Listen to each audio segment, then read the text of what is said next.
Lola Selena here. I also go by Island Turtle. Welcome to BOMISpirit. Now, first of all, I know like my videos for a long time have looked very like squished. That is not my doing. I don't want that, and I've been trying to figure out how to change it. So if you guys have any advice, I'm all for it. I already did the whole resetting the app and everything, and it didn't do boo. Okay.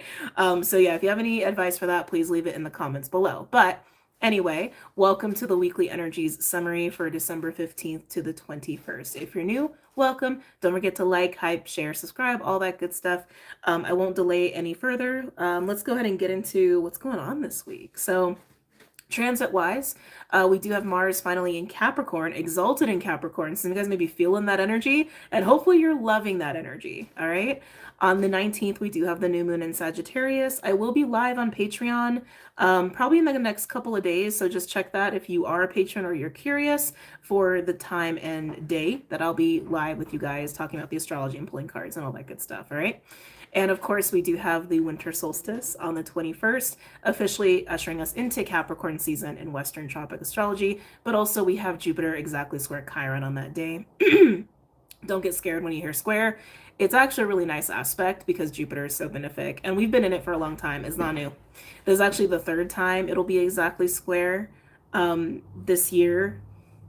Clyde's making a lot of noise. Anyway, try not to get distracted by that. But also, even since the last time it peaked, we've had that energy consistently. It's been there in an uninterrupted fashion. So you're used to it. It's not new. Oh, don't, no.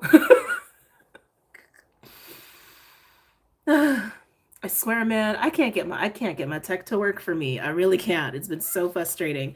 I really don't want to turn that light off. And if it's distracting, I apologize. I'm just gonna be here for just a few more minutes anyway, all right? But for this week, I would say that this is a week to really lean into your passion, your desire, fun, new things, your inner animal, if that's something that's coming up, your primal energy, if that's something that's coming up, and really go for things. I would say this is actually a week to take some risks and just put yourself out there. You could even be feeling like all this you could even be feeling like all this Sagittarius energy is making you feel very like confident and optimistic and just like really feeling yourself. Now, I will say, with all the Sagittarius energy we have, oh, for the love of, stop, please stop. All right, I really don't want to turn this off, but I think I have to. I don't even know if you guys can see me once I turn it off. Let's see what happens. You can see me, it's just not as nice. Yeah, I really don't like that lighting. Let me see if it's still doing it.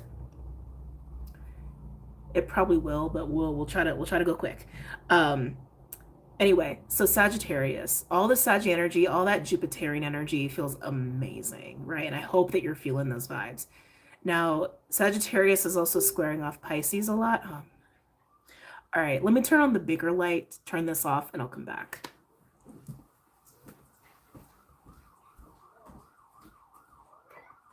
I hear you, Bubby. Oh, it's not terrible. It's just not super great. Anyway, take my glasses off too.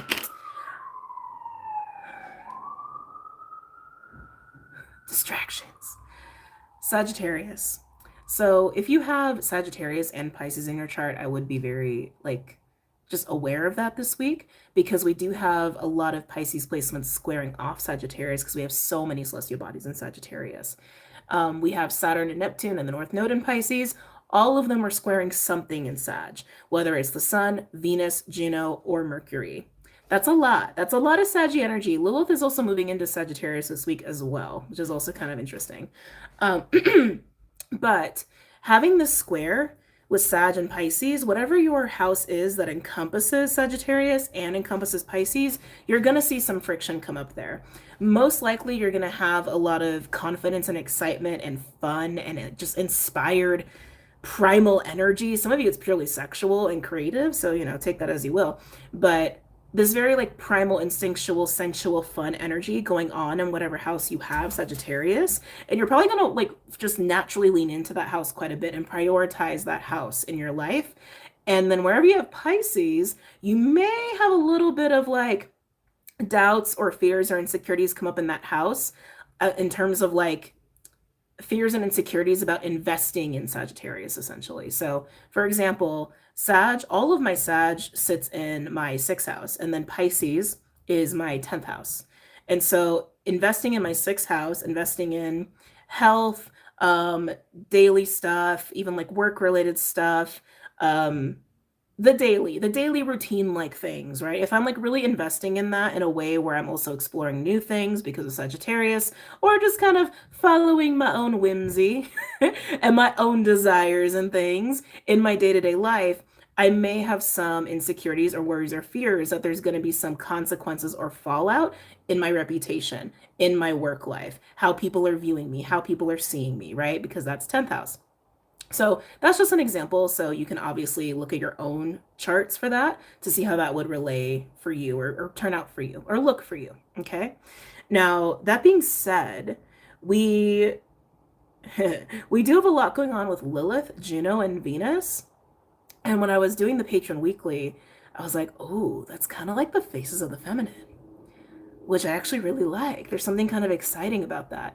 And so not everyone will experience this. Obviously, these are just energies that are, at our disposal to feel and experience in the collective, and everyone's different. But some of you may experience it this week, where it's almost like, how do I want to say this? You have Lilith, which is like the dark feminine, the primal feminine, the sexual feminine, the feminine that is shameless, fearless, untamable, wild, right? Especially in Scorpio and in that going into Sagittarius, right? You have Venus, which represents the feminine, or just archetypally, right? And you can see Venus. Clyde, what? What's wrong? What? What? Bobby, you're okay. If you're new, I have a cat. His name's Clyde. What's going on? I'm working, Bubby. Sorry, let's come back. Venus. Venus represents the feminine just archetypally in astrology, while Mars is Martian. It's the masculine, right? But Venus you can see as more of this like goddess energy, or even mother energy, right? It's almost giving me the like, how do I want to say? Actually, yeah, kind of like the prim and proper feminine. Well, Lilith is a little bit more of that primal, raw, edgy, wild feminine. And then you have Juno, which honestly kind of gives me some crone vibes a little bit. I mean, Lilith, you can also say is very crone-like as well, but Juno represents protection of the feminine. Protection of the feminine and protection of marriage and partnership and bonds. It's strong sacred bond energy, which I'm going to talk about in a second too. But Juno to me kind of has that more like logical, practical, almost like divine law order kind of energy to her, where she is a little bit more, how do I want to say this? How do I want to say this? She's also equated to Hera, right? She's equated to like being like I think it's the wife of Jupiter, which I think would be Hera. Like the feminine that has the final say almost. And again, in that name of protecting what needs protecting. Now, Juno and Venus and the Sun are all working together in Sagittarius, and that conjunction will be stronger at certain days, more like the middle of the week. But all of that together is like confidence, magnetism, passion, wanting new experiences, really being strong in your boundaries, really recognizing like, no, this is what I deserve. This is how I'm going to receive. This is what I want to experience. And I'm going to do it shamelessly in that Sagittarius energy. And again, lots of fun to be had here. Lots of pleasure to be had here. But remember what I said before about the square to Pisces, right? The Sun, Venus, and Juno will be square Saturn and Neptune. Saturn and Neptune together in that conjunction is sobering up Pisces, essentially. It's not a strong conjunction, but we've had it for quite some time. And now that Neptune is stationary direct in Pisces, Neptune is already a little bit more sobered up, but Saturn is also continuing to make it more sober, more grounded, more practical, more realistic, right? And I do feel too, when when Neptune went stationary direct last week, all of us had a little bit of a sobering realization, also coinciding with the full moon Gemini and the quarter moon Virgo, all of that, I think also assisted with that. But needless to say, having that very sobering Piscean energy, squaring all this like primal, explorative, shameless kind of energy, and also feeling really lucky and confident in that. Again, this can highlight little doubts, little insecurities, little fears of like, you sure you want to do that? You sure you want to take that risk? I don't know if we should be doing that. That's just the nature of the square, okay? You do you, you're the masters of your own life, you know what's best for you. But I will say, leaning into all that Sag can lead to some really cool things and some really unexpected changes and opportunities. Now, Lilith is also sextile Pluto this week. So, again, leaning into that primal energy, especially leaning into Sagittarius, because it's playing off of Lilith as well, is going to unlock Pluto. It's going to activate Pluto. And with Pluto being an Aquarius, this can also lead to emergence of the authentic self, skills, communication, friends, right? Relationships. We'll come back to Juno and Venus in a second. But Pluto likes transformation, Pluto likes change. And so leaning into that can create lucky opportunities that you just do not expect or see coming. Now, some of this luck and even insights and a little bit of clarity in there too may also come by way of communicating, by putting yourself out there and seeing how people are responding and reacting to you and letting that reveal some things to you. Now, keep in mind with all this square energy as well, with Sag and Pisces, people may not be reacting to you as you expect. Again, let that teach you something. Don't let it doubt yourself. Okay? Know who you are, know what you want. Excuse me. And don't waver from that this week. Be you, be unique, be a little wild, be a little daring, be a little bold, be confident, be brave, and take a little chance and have fun while you do it, okay? If people are not responding to you, if people are not saying fuck yeah to you, it's probably indicating some sort of mismatch, okay? Because being in this energy, also with the sextile to Pluto and the Venus Juno Sun conjunction, we're going to come back to that in a second. The more you lean into that primal, saggy, kind of like part of yourself, the more you're going to magnetize what's truly authentic to that part of yourself to you. And especially for those who have really done a lot of shadow integration in recent weeks, because Lilith was also ushering in a lot of confrontation of fears and the shadow and unresolved things. So if you really embrace that and then you're running with this saggy primal energy, you're also going to attract people to you that have done their shadow work, that have been very well integrated with their shadow, and they're not afraid of it. They're not afraid to show that. They're not afraid to be themselves. They're not afraid to show their teeth, so to speak, or to also just be honest about what they truly desire and what makes them feel alive, you know? So let that work for you. Now, with Juno, coming back to Juno, Venus, and the Sun working in Sag together, obviously this energy is going to highlight relationships and sacred bonds very strongly. I need to do a sacred bond reading. I'm hoping to do one in the next couple of days, which we'll post on Patreon first for early access, and then we'll post on YouTube after the fact. Also ad-free access on Patreon. But Juno and Venus will highlight sacred bonds and all kinds of relationships, but also with the Venus component, for some of you, this may actually be around just your relationship to pleasure and your allowance of pleasure, to receive pleasure and what that feels like in your body. Do you allow a full reception and experience of it? Or do you kind of hold back a little bit? Do you only allow a little bit of tasting, not the full meal, right? Kind of a analogy there. And in relation to pleasure, that can also highlight your relationship to money for some of you, especially if you have Sag or Pisces in a money house, right? Like the second house, 10th house, 7th house sometimes touches on money. Thank you. Sometimes the 6th house touches on money. Just messed up my computer. Got to tend to him in a second. So keep that in mind too, right? Venus, especially in Sag, also can highlight not just pleasure, but also beauty and creative expression in, again, that very like primal, unapologetic way, right? So this is an amazing week, a beautiful week. We also have some Chiron energy. Just know that as you lean into the Sagittarius energy, because it is trine Aries, which is where Chiron is, that it can actually help you to continue to move beyond Chiron-like feelings and experiences and patterns and ways of thinking, right? Leading to more confidence, leading to putting some things behind you, if that applies to you. That's not everybody. It can be very healing for some of you. Again, doesn't apply to everybody.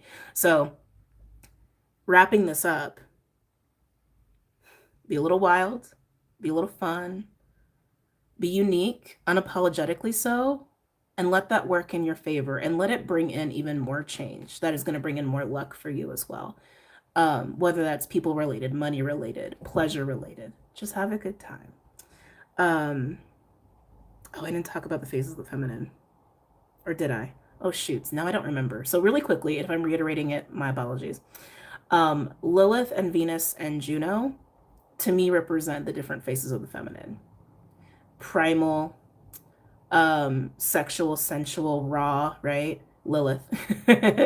All of them are intuitive, but Venus to me is almost like the way we like typically view the feminine. You could even say like mother energy. I think again all of that touches all of them in some fashion, but it's almost like the way we really perceive the feminine in a more traditional kind of fashion.